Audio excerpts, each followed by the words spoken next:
What's the meaning of brother?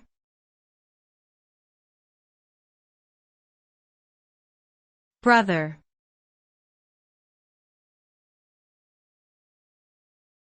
Brother.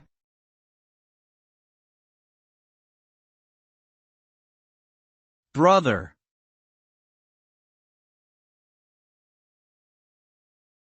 Brother.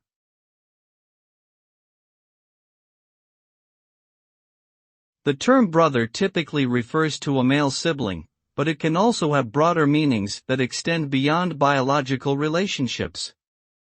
It can be used to refer to close male friends or associates who share a bond similar to that of brothers.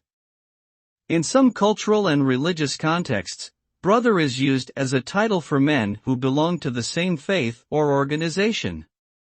It often connotes a sense of loyalty, camaraderie, and mutual support among those who share the bond of brotherhood. Overall, the term brother represents a close and meaningful connection between individuals who share common experiences or values.